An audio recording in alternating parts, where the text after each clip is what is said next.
What is going on, everybody? It is 10:12 on Friday, the 13th, December 2024. Year is almost done. Tonight's go-home show to Saturday night's main event.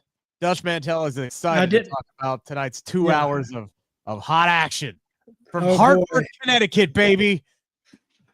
And that is a town I literally hate. Hartford, not the people, it just has a certain vibe to it. Everybody's walking around with $1 million in their pocket. Here I got 37 cents. You got that much? Anyway, I'm jealous. Well, yeah, I may I'm not jealous have, of you. I may not have it now, but I'm just going to wrap this up so we won't even have to do a show. The show just drugged tonight. I may be look a little sleepy because I went to sleep during that show. Plus, I had internet problems with the first match, but I got the rest of it. I might not, which I wish I had have gotten it, but. I mean, So they were trying to do a lot tonight because there's a double taping. So the crowd was going to be there for 4 hours, but at the same time, they're not trying to like overload the talent because we only had 4 matches tonight, and one of them was pretty short. So there was a lot of tape segments. As Dutch would say, there was a lot of filler on the show tonight to try to progress the storylines that aren't going into Saturday night's main event. The curious thing for me, SP3, is they are filming a episode of SmackDown for next week before tomorrow night's premium live event. So it's going to be a fallout show for a PLE or an NBC special because it's going to be on NBC. Whatever you want to call it. It's a special program. It's the PLE for December, even though they don't have one. How the hell is that going to work? I think that they will keep off like a lot of the people that are involved in Saturday night's main event. We might get something with like pre-taped with Chelsea Green or Meechin, depending on who comes out of the Women's United States Championship matchup. And from what I saw in the pre-show plans, it seems like they're doing something like video-wise with Cody and Kevin Owens anyway. So it seems like they have kind of backed themselves up, and now they're mostly going to use on the second taping people that are not on Saturday night's main event. Yeah, and look, hopefully they don't tip their hand as far as the WWE Championship match goes. I know there are a lot of people who are holding out hope that maybe Kevin Owens can walk away with that Winged Eagle Championship at the end of the night. I know that's the finale I would like to see. They can always, because look, the brand split doesn't matter thanks to this transfer portal rule right now. We already saw Roman tonight challenge Solo Sikoa for the Raw Netflix, so it seems like they're going to be kind of all over the place until they get the roster settled because of the Netflix merger, which I don't mind at all. So they could always just have the new WWE champion or the WWE champion show up on Raw this coming Monday night as a hey, here's our fallout from Saturday night's main event, depending on what they decide to do. But let's dive into the show tonight here, Dutch. We open up with Big Jimmy Uso, walking down to the ring with a crutch.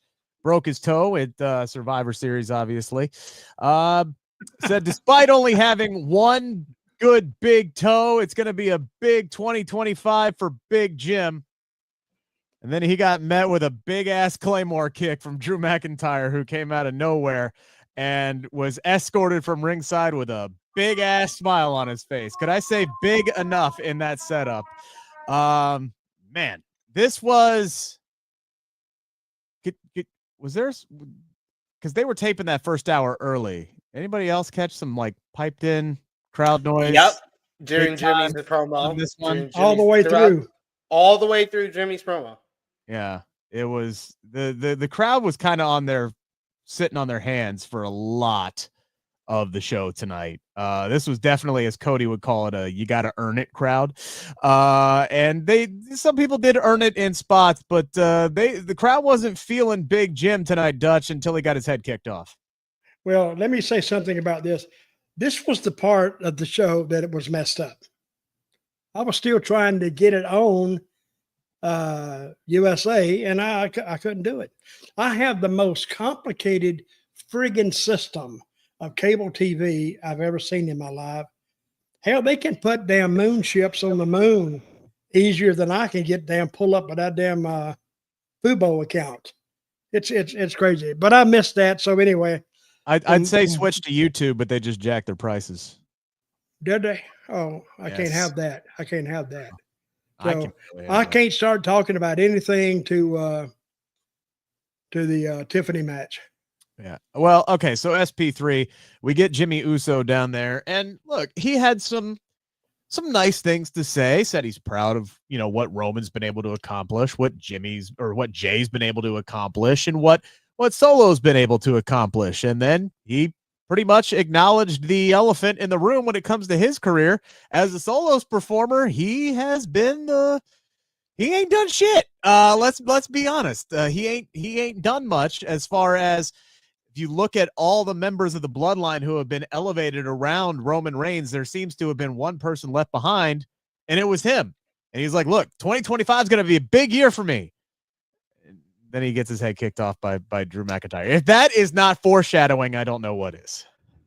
I mean, I love the sentiment by Jimmy Uso, and I would love to see Jimmy Uso accomplish all of his dreams, just like his brother has kind of skyrocketed to the top of WWE as one of his most popular baby faces.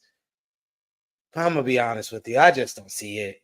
I just don't see it. It feels very much the canned reaction to this promo was pretty much my reaction to it, where I'm listening to it, I'm just like, yeah, but I don't believe you. I don't even think you believe you.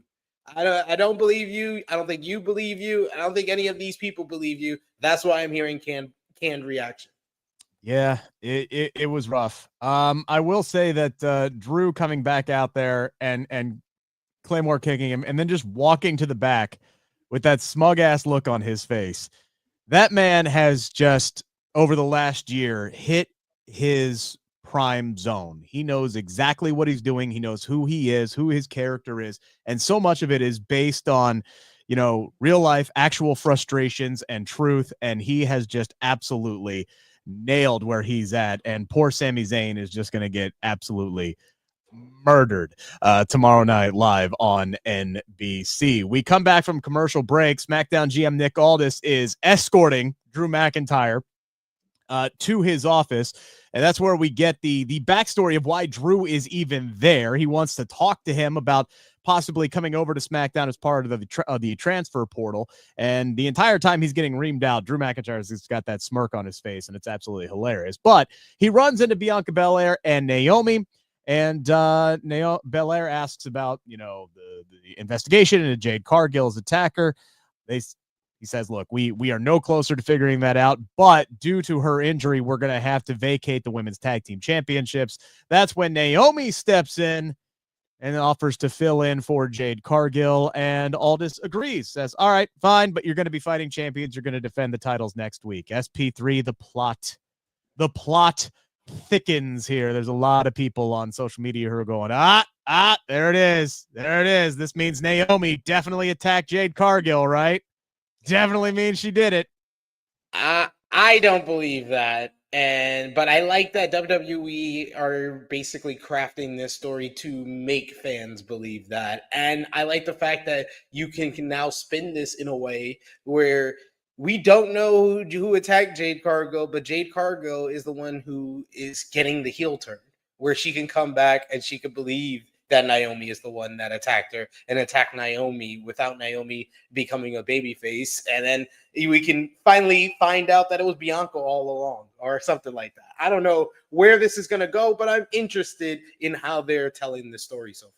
I am too. I just hope that Jade is okay. There has been a lot of, is she injured? Is she not injured? There doesn't seem to be a whole lot of concrete information out there about her status. We got some reports who are saying she's not injured at all, and we got some who are saying she's going to be out for a year.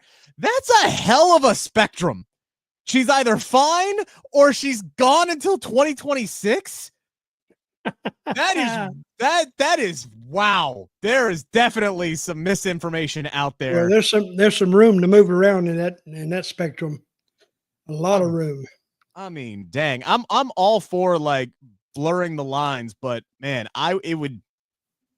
I just hope she's all right. Like, medical stuff is everybody's own personal business. If she doesn't want it out there, that's great. I just hope in the end that she is okay and she's not going to be out for a year. We get to our first match of the night, which is where Dutch Mantell can join us here. It is Michin and Tiffany Stratton in the semifinals of the Women's United States Championship tournament. And look, I'll be honest, when these semifinal matches were set, I thought it was signed, sealed, and delivered. I thought it was going to be Bayley versus Tiffany Stratton, and I was immediately surprised when Michin wins this match over Miss Money in the Bank about as clean as you can. She avoids, for the most part, the prettiest moonsault ever, and then hits Tiffany with the Eat Defeat to pick up the win. Dutch Mantell, really, really nice victory for Michin tonight. Well, I was surprised too. When you look at the screen, she goes to the ring, you automatically assume, okay, Michin's getting beat again. And they had a good match. They had for what it was, they had for no heat between them really that much. They had a good match, and Michin comes out on top. I'm sitting there like, what? What the hell? But they surprised me in a good way. Yeah. And now I think they may get behind Michin a little bit and see what they can do with her, which I congratulate her on getting the win, and not only getting the win, but getting the confidence of the creative team to put her in the winner circle. Yeah, SP3, when this bracket came out, there was a lot of people who said, look, this title's made for the Chelsea Greens or the Michins, right? This is exactly what that portion of the division needed. And I 100% agreed. I just assumed that they would put it on an already established champion to establish the championship. That seemed to be Triple H's MO. That's what he did for the World Heavyweight Championship. But this isn't a world championship, so he went with a different direction on this. Exactly. He went with the right direction. This is the title that you want to establish for the women that are underneath. And yeah, it would be great to have someone like a Bayley in the lineage of the title, but she doesn't need another accolade. She doesn't need the accolade of being the first ever women's United States champion.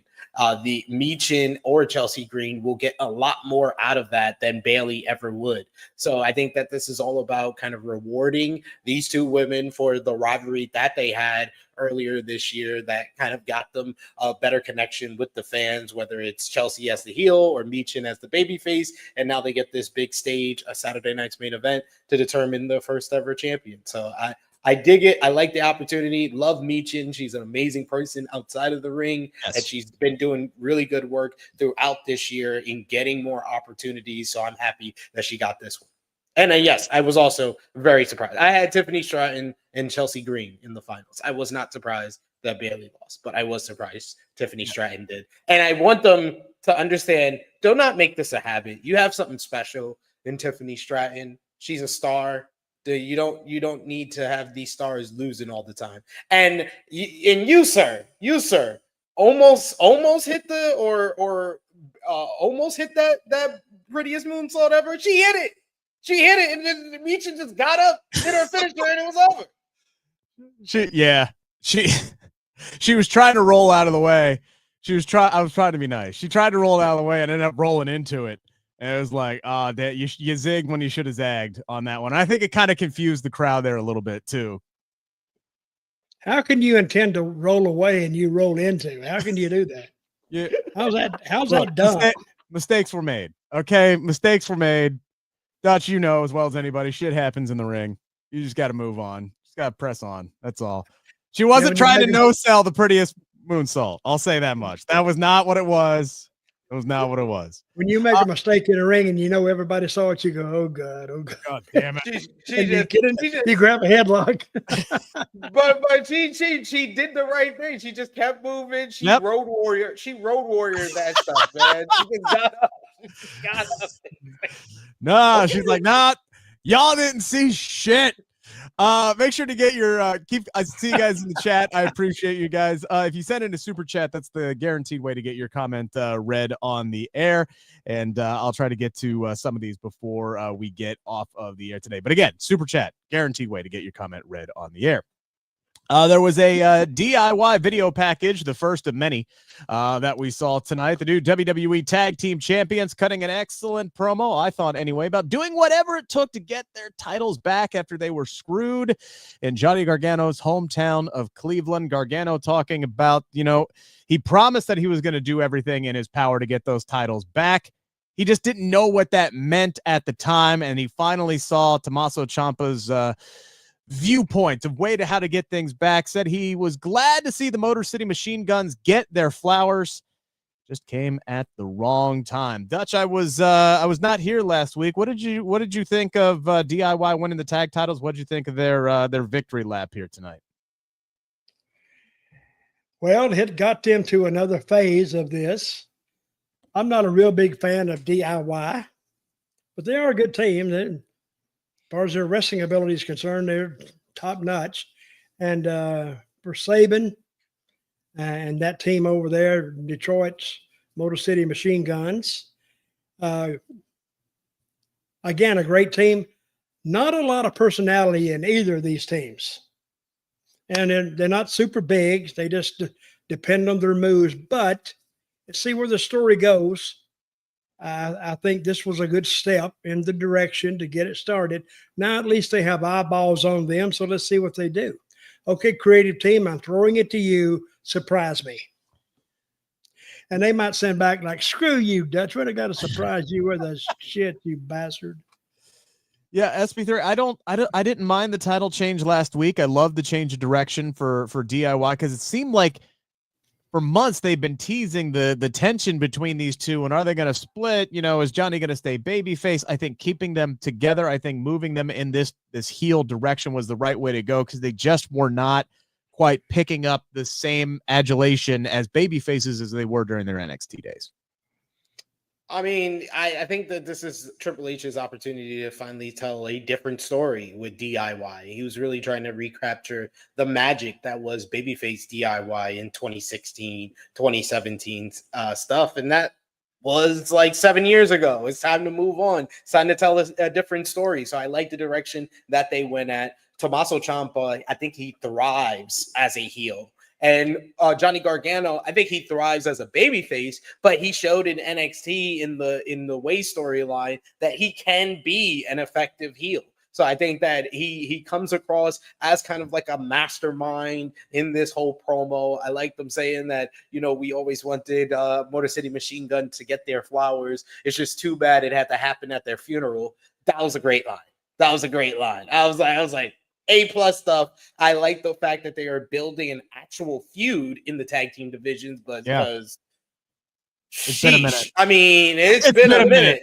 It's been a minute. I think the closest thing we've gotten on this show as far as a tag team feud was to DIY basically putting A-Town Down Under against each other, who are still a tag team. So we never even got a payoff to that storyline. So This is the only feud we've had in the tag team division since the start of 2024. It's about damn time. Better late than never. Hold on. Wait a minute. Out of all the tag teams that have there have been some form of tension between them, whether it's the Street Profits, DIY, A-Town Down Under, or the New Day, we've had months of this, and none of them broke up. None of them. None of them. We're saving it for Netflix. We can't do nothing, guys. This is what Triple H is telling the creative team. Guys, we can't do nothing like major until we get on Netflix. Then we can kick all this off. I'm sure he said that because why do it here when you go into another network, another channel? Yeah, Lynn saying Usos next champs. I think they'll win the tag team titles in 2025. I don't know if they're going to be the next champs. I got a feeling Street Profits are going to come back at some point and take the belts, right? I feel like these three teams are going to be hopscotching these belts back and forth for a while, which frankly, I don't mind. I honestly don't mind it. I don't mind abbreviated title runs as long as it's done for a reason, as long as it makes sense and as long as the matches are good and there's a story. I don't mind it, to be completely honest with you. How long have they been teasing the breakup of the Street Profits? A year? I don't think they've been like, they're the ones that's kind of been seems like 5 years. They just, they're both frustrated, right? Like there's been some dissension, but not as much as the other teams. Like I don't think they should ask them, are they frustrated? I think they need to ask the fans. Are you frustrated with this? Either do it or get off the pot. Yeah. With some of Believe these me, teams. after it goes up past 3 months, I think the people get pissed at the creative team. I get pissed. Either do it or don't do it. Get out of the ring. Triple H does love to take his time. Speaking of the New Day, Joe Wright says New Day cost Michin the match tomorrow night because they want they want to get revenge on Big E's girlfriend. Please don't do that.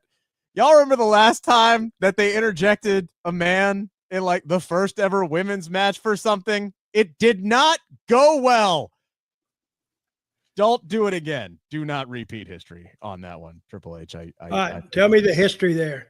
If he goes back more than 2 years, I don't even know what you're talking about. Yeah, so that was the women's Money in the Bank ladder match, the first one where they had James Ellsworth climb to the top of the ladder, and they had a man retrieve the briefcase in the first women's Money in the Bank ladder match, and it caused such a fucking stink that they had to do the match over again and didn't even change the finish. They had Carmelo win it anyway. So I digress. Well, I don't know why would they change the finish? They still want the same finish. I know. They were...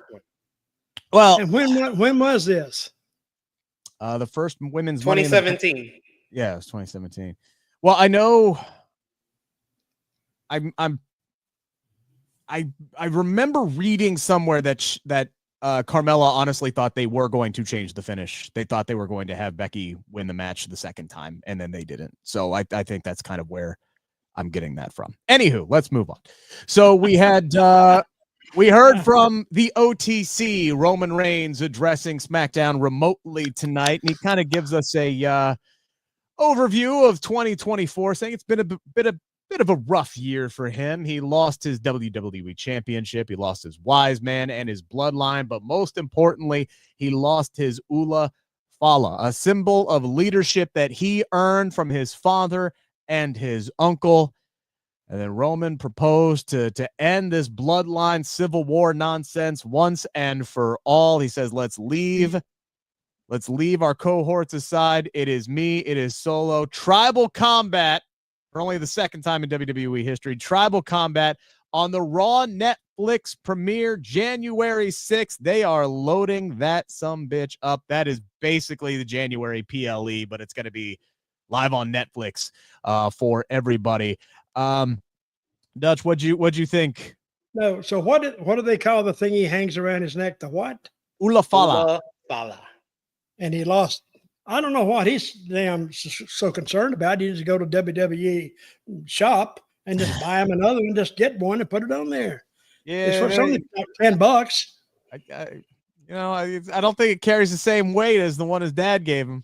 I think that's... Yeah, that's why I like this promo. I thought it added some more importance to the Ula Fala. And anyone who's been paying attention to the Bloodline saga over the last 4 years, they know that importance. They remember that moment at Hell in a Cell 2020 after he beats Jey Uso in that I Quit Hell in a Cell matchup. And his father, his uncle are there giving him the Ula Fala. And the fact that we are coming in a year, like you said, it hasn't been a good year. And he wasn't talking about just what happened on WWE television. He lost both his father and his uncle. So now that Ula Fala has even more honor, more importance to Roman Reigns. So I like this promo. I like the earnestness in Roman while he was speaking. I like Paul Heyman in the background, just admiring his tribal chief as he's talking, and I like the fact that they made it clear this is the match for the Raw Netflix. I thought this was effective from start to finish how they did this. Afterwards, we get our second match of the night. It is Braun Strowman, who is introduced as Carmelo Hayes' surprise opponent and officially the newest member of the SmackDown roster, meaning that the big man is the first official transfer portal committee, I guess is what we'll call him there. Melo tried to use his speed to get the upper hand on this one. He ended up like a bug on a windshield a couple of times, and then he ran into a running power slam. Strowman picks up a relatively easy win tonight, Dutch. How do you like what has transpired with Carmelo Hayes here? Well, here was another surprise. Of course, I didn't know who his opponent would be. And then he walks out, and I went, I'm wondering, who in the hell booked this? Because I would rather he got beat early, which is actually good because that kept the people from thinking, wait a minute, if the match goes away, now he looks even worse.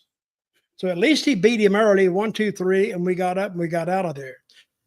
I didn't expect a barn burner from these two, but Carmelo Hayes, he can do it, but Braun Strowman, he just can't. So get it over with, get it out of the way.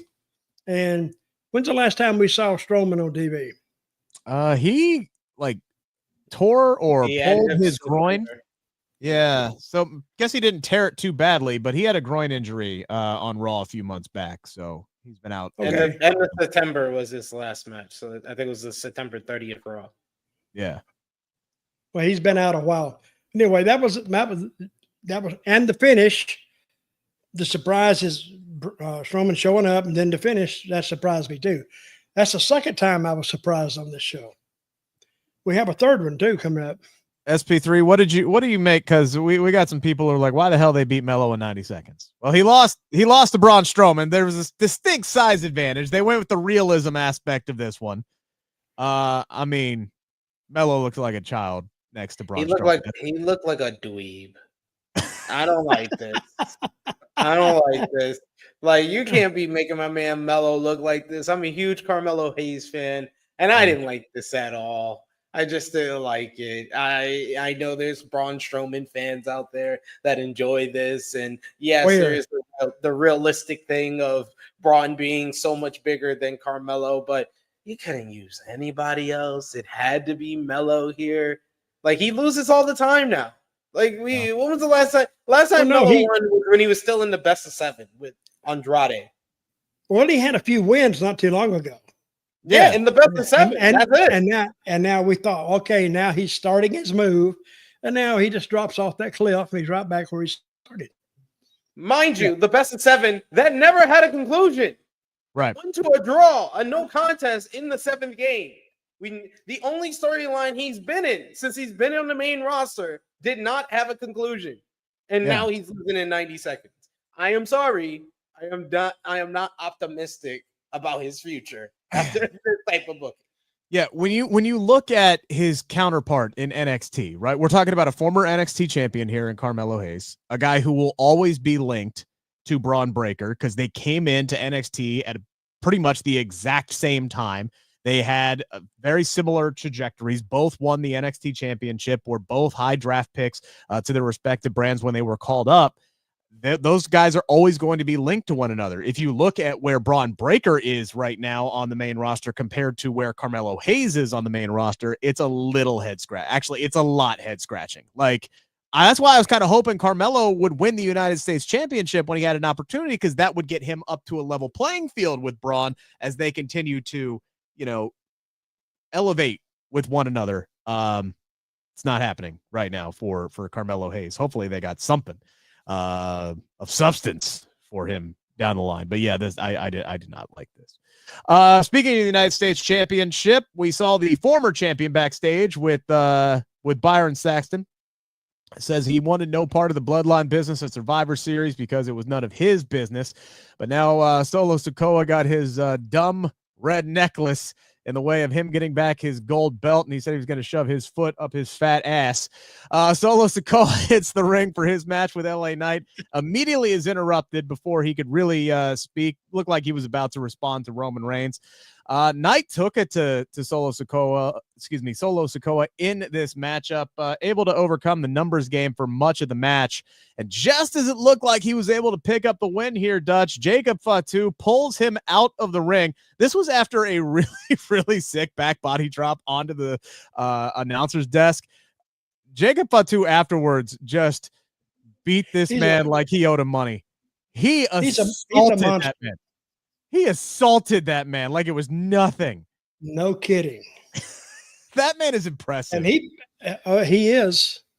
And when he goes in there, he actually, when that camera is on, he's in character the whole time. You look at him and he's standing like this, looking.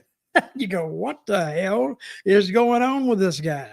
But he is, not only is he relentless, he looks the part. And remember, I say all the time, if you saw this guy coming down the street at you at night, and you could have some lights on so you can see what he looks like, I think everybody would cross the street instead of going by him. I would. I would go a street and go in a store and make a phone call and lock the door. I would. That's what I would do. But he plays a great role. He's a great heel, a great heel. Yes, he is. So, SP3, what did you think? What did you think of the match, the finish, everything? By the way, at the end of this, LA Knight's getting his ass beat, and then we get Andrade and Apollo Crews coming down to the ring. Because remember, they got beat up by the Bloodline last week too, and they got beat up this time too. So here's the most random ass trio of all time in LA Knight, Andrade, and Apollo Crews. I guarantee they're gonna fight the Bloodline next week. I guarantee it. I think they should fight in a match, and then just LA Knight pull out and just say, "Hey, I don't like these guys. Yeah, I don't trust them. I don't trust them." I mean, and hell, they got my ass beat last week. And if I stay with them here, I'll get my ass beat again tonight. I'm done with it and walk away. But anywho, what do you think of this? I don't like the setup. What do you think of this matchup here, SP3? You didn't mention the best part about LA Knight's promo was him calling the Ulafala the Ufafalafa. Yeah, I forgot what he called it.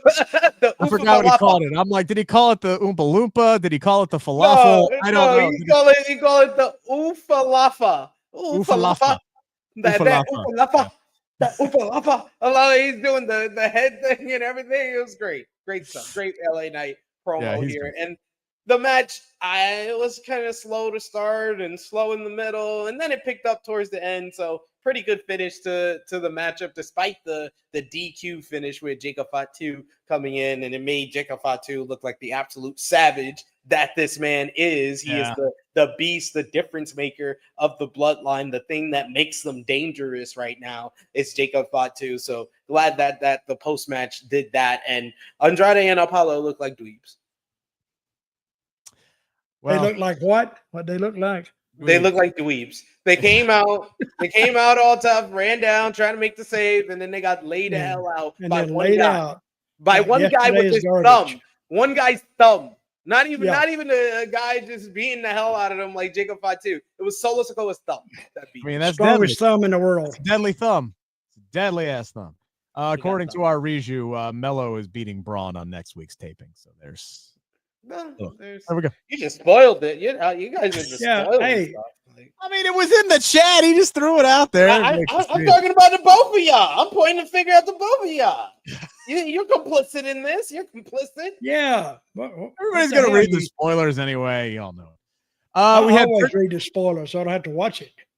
We had Pretty Deadly backstage offer Braun Strowman a part in Pretty Deadly the musical. He declined. Grayson Waller and Austin Theory offer him a spot on the Grayson Waller Effect next week, and he accepted.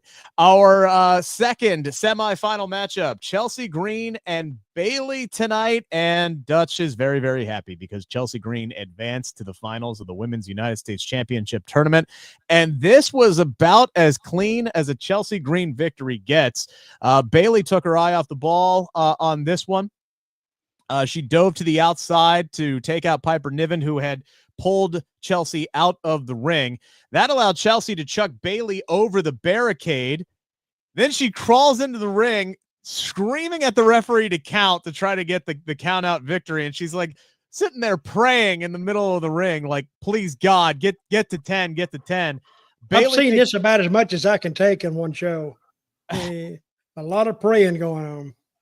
But Chelsea's character work for me is still unmatched in bell to bell. She's absolutely great. She knows who her character is, but I like the fact that they let her show her wrestling chops a bit more. She got in a lot of offense in this match, more than she typically does, which I think is needed if she's going to win the United States Championship and establish it.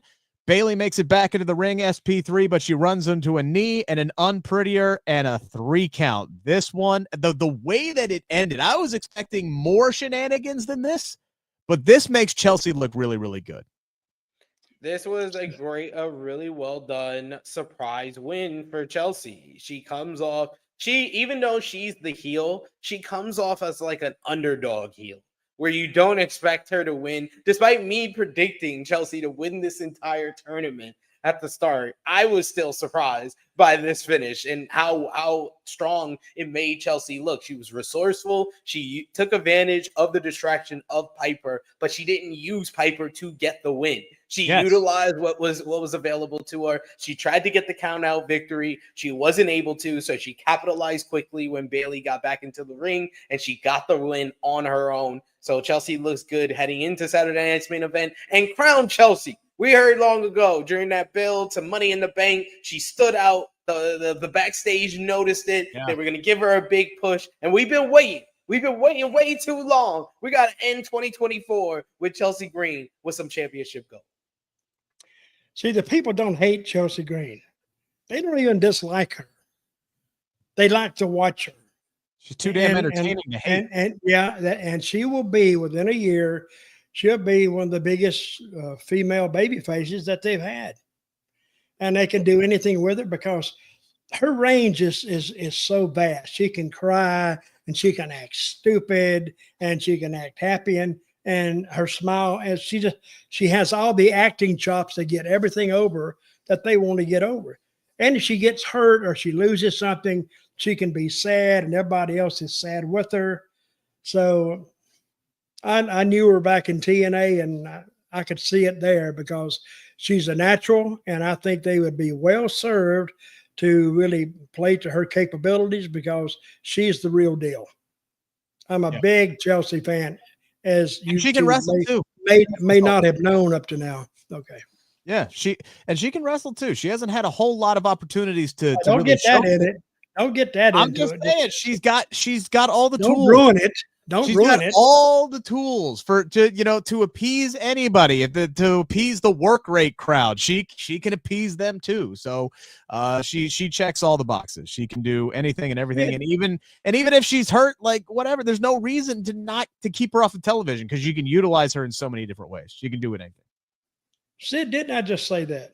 And he took it and rearranged it in a word salad to express the same thing I said. You're welcome. You know what I call that? I call that the Dutch Mantell playbook is what I call that. So I just ran your play. And then it worked. I was buying into it. We get oh, by the way, who wins tomorrow night? Does Chelsea win tomorrow night, we think, or does Michin get it? Chelsea Green.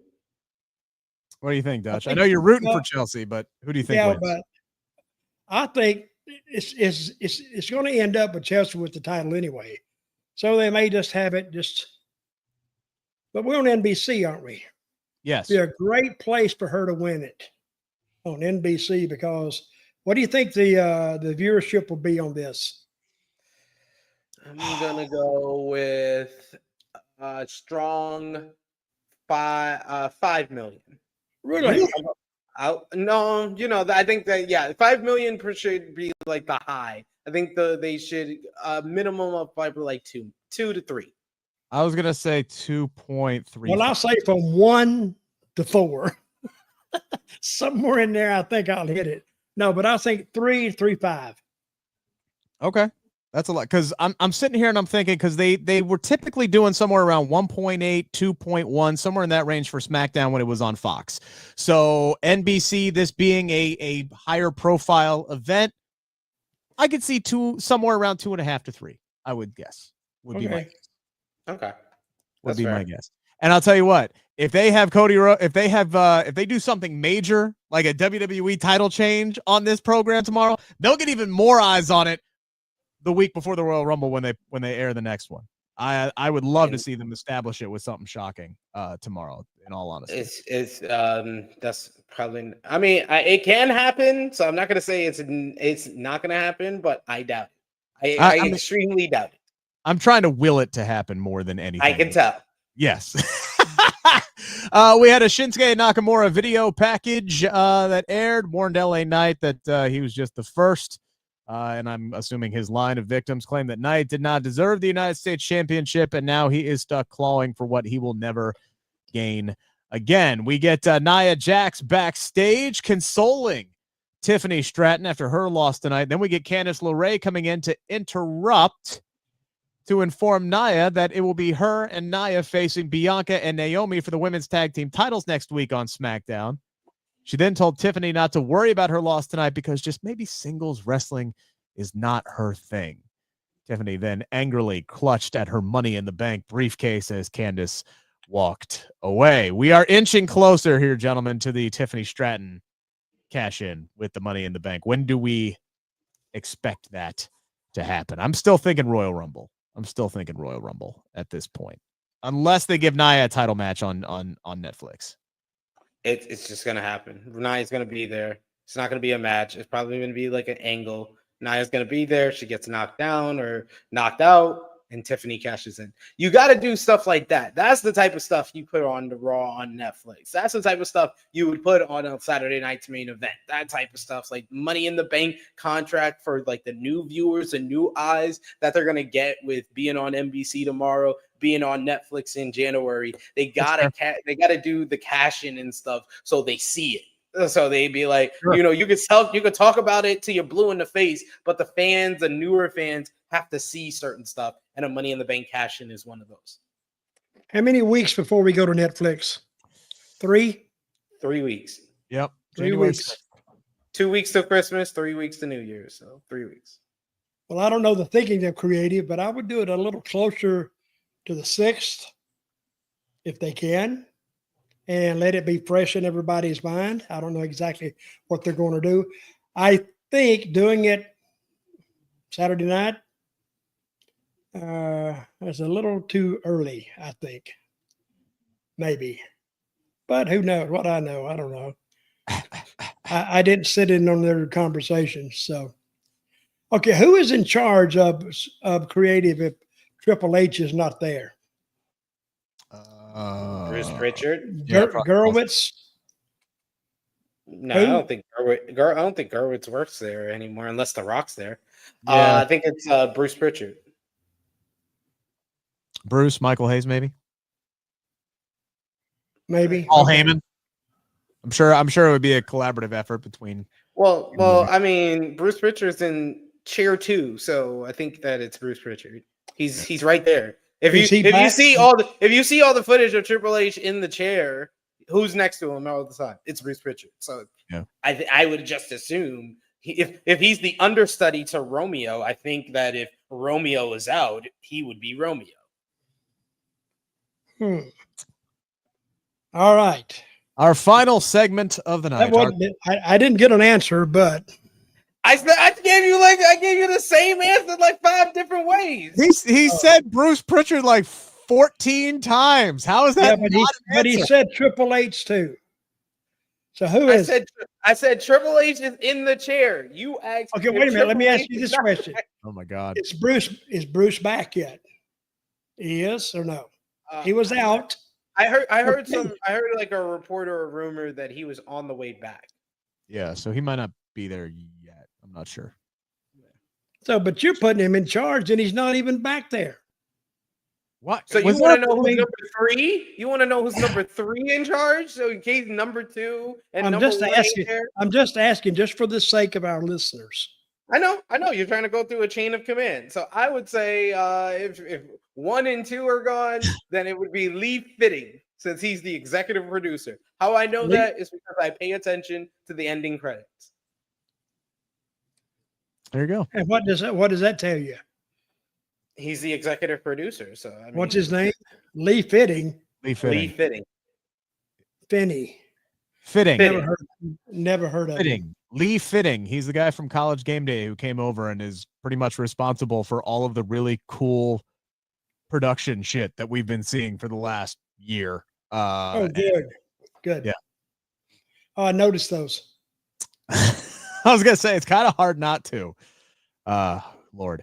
Our final segment of the night is supposed to be a face-to-face between Cody Rhodes and Kevin Owens, and staying true to what he told me on SI, Kevin Owens is just going to continue doing shit from his car because it bothers people. He had no interest in coming down to the ring to meet Cody for this main event segment. He instead cuts another promo from the parking lot, basically telling Michael Cole to ask Cody Rhodes how he could just spit in the faces of everyone, of all of his friends who helped him finish his pathetic story at WrestleMania by teaming with Roman Reigns at Bad Blood. Then KO said, you know what? The championship reigns, no matter how long they are, the main events, none of it matters because Cody will never be more interesting than Stardust. And it was at that moment that Rhodes said, F this, I'm out. He made a beeline to the back. He met KO back there. The brawl was on, ended up getting back into the ring where Cody gets laid out with the WWE Championship to close out the show. SP3, what did you make of our main event segment tonight? Why I love Kevin Owens, and especially Kevin Owens as a heel, is because he doesn't do what everybody else goes for. To get under the skin of Cody Rhodes, especially since he's been back in WWE for nearly 3 years now. How do you get under Cody Rhodes' skin? You mention his daddy. That's what every heel has said they've done to get under his skin. So Kevin Owens went a different way. He said Stardust. I was like, that's the other way to get through to him. Like, remind him of the time that he was so down on his luck, he decided to leave this company and find himself somewhere else and keep reminding him of it. That was a nice follow-up to him dropping the line that Cody left this company in 2016 last week, and now we get the follow-up here with him dropping the Stardust line, which his delivery was masterful, how he built up to it, where he's really kind of complimenting Cody. He's like, Cody, you're gonna main event all these shows, no matter how many sellout shows, no matter how many championships. He's just building this overpowering obstacle that is Cody Rhodes. So when he gets him under his skin, he gets him to play his game, and he gets him in the right situation. He can hit him with a title belt like he did tonight, and he can beat him at Saturday night's main event. So that's why Kevin Owens is one of the best heels of the modern era of WWE. Dutch, your reaction? No, in the era of transparency here, I'll have to say I missed the opening because of my internet, and I actually missed this one. It just froze up on the screen, and it says 2 minutes to 10. I said, well, hell, I've missed it. So, and I was going to rely on you guys to tell me what you thought. Did you like it, Rick? I did. I think Kevin Owens. Okay, I liked it too. Did you like it, Sid? I thought I liked it. How you want me to rank this? Do you want me to give it a letter grade or no? Give it a 1 to 5. 1 to 5. This was a 3.5, 4 out of 5 segment. Good. What do you say, Rick? I agree. I genuinely agree. I wish I could add more than what SP3 said, but I can't. I agree with everything. Well, let me ask you: was he in his car outside? Yes, he was. Yeah. Boy, that's trying to hide from somebody, isn't it? You got your car. Everybody knows what kind of car you have. No, but he did it. Won't you just put a damn red light on top of the bear? Just poking the bear. He laid a trap. That's what it was. Yeah, you son of a bitch. He laid a trap because he had the video play, and then he was backstage the whole time. So when Cody came out to go get him, he jumped him. That was good. That was very good. See, I missed that. See, you told me, Sid. Rick didn't even tell me that. That's a major, major part of that segment. That was pretty good. I feel like I did mention that, but you didn't say he wasn't in his car. He was in his car, but then he got out and hid. I said Kevin Owens was in his car, and then Cody went backstage, and Kevin met him there. So, I don't know how else. Anywho, doesn't matter. What do we think? So I could sit here and spend the next 20 minutes explaining why I think Kevin Owens should win this matchup tomorrow night. Okay, it's all fine and dandy, Rick. We get it. You want a fantasy book. You think something should happen. Let us know what you think will happen. I think Cody Rhodes is winning. I think Cody Rhodes is winning. I don't think he's winning. I don't think they're taking the title off of him ahead of WrestleMania season, but I'm sitting here saying why not? Because he at no point since he and The Rock had that exchange on the Monday Night Raw after WrestleMania has Cody ever felt in danger of losing the WWE Championship? And I think there is plenty of time, whatever your WrestleMania main event plans are with Cody Rhodes this year, there's plenty of time to put the championship back on him. I would love to see them do something genuinely surprising and shocking and something that the fans would enjoy. How many times can you give Kevin Owens a world title match and have him lose the son of a bitch? The last time he wrestled Cody Rhodes, he lost because he didn't want to go. You need to watch that language, sir. Yeah, we're past 11. It's fine. You know, the last time he went up against Cody Rhodes, the story was he didn't want to go to the level that it would require him. He didn't go after the injury that he needed to because he was his friend. Now, all of a sudden, Kevin Owens, last week on SmackDown, Cody's got a bum foot. Immediately, he stomps on it. Like, this guy is a shark in the water when he smells blood. And, like, he should beat Cody. This should be the Rocky III Clubber Lang moment for Cody Rhodes and his world championship run tomorrow night. And he could win it back ahead of WrestleMania season. I want to see that. I want them to establish Saturday night's main event as something where anything could happen, and that's why people need to tune in. I would love to see it happen. It's not going to, but I would love to see it happen. But you don't know it's not going to happen. I'd be stunned. I'd genuinely be stunned. I'd be happy, but that's what they're looking at. According to you, that's what you want to happen. For fans to be stunned that this happened. Yes. I want chaos. I want total and utter chaos. That's all fine and dandy. But we used to have a catchphrase on this show when Rick goes on his long diatribes, his long rants, his long monologues. What was it? That was about as succinct as I could make that. Explaining something that he wants when he gets stuck in his wrestling Vince McMahon way of thinking. Don't want to say Vince McMahon way of thinking because that's a whole nother thing. Yeah, but wrestling Vince McMahon of thinking of let's do this moment. And then people like me will go to you and say, okay, and then what? Yeah. Kevin Owens is WWE champion. And then what? What's the plan? We'll talk about it later, pal. You put the title back on Cody before WrestleMania? No, that's nonsense. That is nonsense. That doesn't make any. You're literally just want a moment. A moment means nothing. A moment, they do a whole bunch of moments, and it's just gonna go further down. And especially a moment in December. Moment in December when people think back in 2024. It's a happy season. It's Santa Claus, reindeers, and all this stuff. Now you want to give them a down moment at Christmas. Give me a new climb, a new comeback story. Give me Cody Rhodes having to doubt himself because the man's been freaking bulletproof ever since. We're just supposed to sit here for another 4 months while Cody just beats so-and-so challengers until he faces Roman Reigns again at WrestleMania.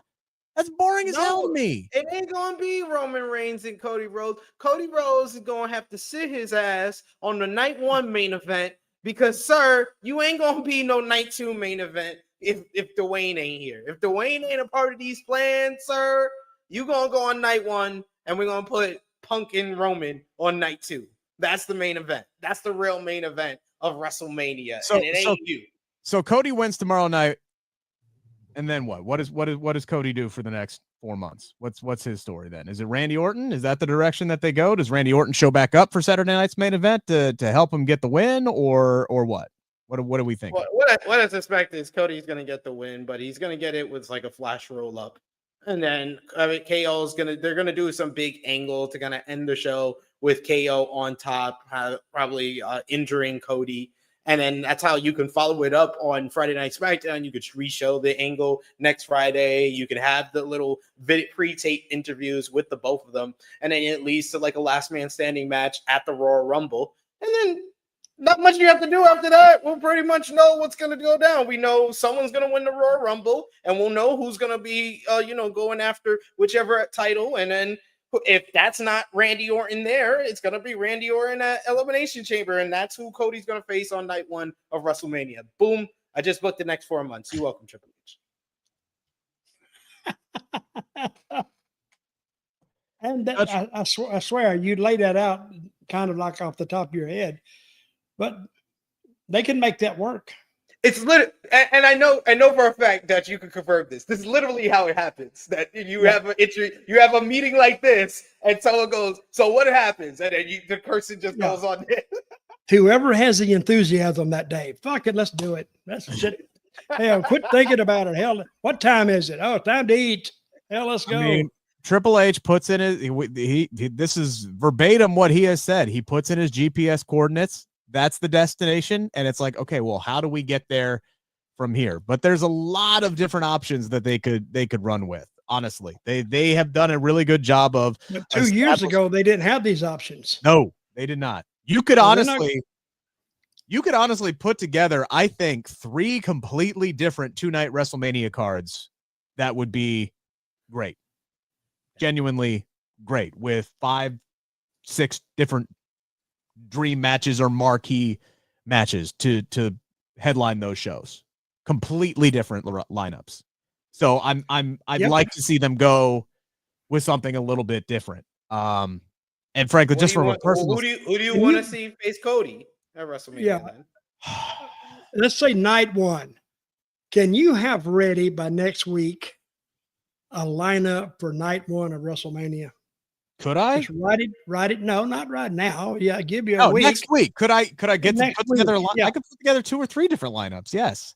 Okay, give us 2, and we'll display them. We'll display night them next 1, week. night 2, next week. Right. All right. Next week. You Put some little teardrops on the bottom of the page when you're crying writing them. And then and you gotta pitch it like Dutch just explained. You gotta pitch it like we're in a creative room, and you gotta pitch it. So Dutch, what?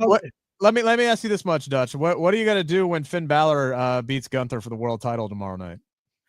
Well, I'll probably throw up first off, but I don't think they're that stupid. Oh, he's gonna pin Damian Priest to do it. He's gonna do it. You watch. Oh my God! I didn't even like that match just written down. It's almost said, "Oh, they're gonna kill this little Finn Balor kid." I've been killing him for 8 years. Yeah, they can't kill him. They can't kill him. They might use him for a soccer ball. I don't know what it is. I genuinely don't know what it is. I feel like something surprising is happening tomorrow. It could be something minor. It could be something major. Something is happening on this show tomorrow. I think I'd be upset if this was just a nostalgia fest. If this just was like a glorified house show. So can we also get for next week an apology from you for getting people's hopes up? You do this all the time. You always have hope. Yeah. You always have hope. Like, what are we talking about here? All I'm saying is that's what Kamala Harris said. I feel like have hope. Hope. SP3, springs eternal. What do you got going on True Heel Heat tomorrow? Come back and just close the show. Wait a minute, he's left. Okay. Hope. Oh dear, I set him up for that too. I feel so ashamed of myself. You can see me on the True Hill Heat Flagship podcast, 11:05 a.m. Eastern Time. Tomorrow, we'll be talking about this week in wrestling, including Tessa Blanchard making her return to TNA Wrestling, all the drama going on with AEW with Tony Khan and Ray Phoenix. So we'll talk about it. Join us live, True Hill Heat Flagship podcast. See you then. Yeah, we had a lot of people in the chat wanting your thoughts on Tessa Blanchard returning to TNA, Dutch. Any thoughts on that? Well, she's been out of the limelight for quite a while. About 4 years. I guess she served her canceled jail time. Out of the limelight period. So, but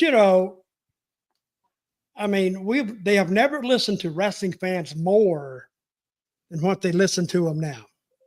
If a wrestling fan now, you don't need to have that to Tessa Blanchard and blah, blah, blah, and I'll never watch you again. Well, they have 10 of them. Okay, you got 10 of them. But it could have been the same person writing every one. So they kicked her off TV, and she has too much talent for that. So I'm glad for her and see if she can build on this. So I know her father very well, so I don't know what her dad told her. Her dad told him, said, screw them.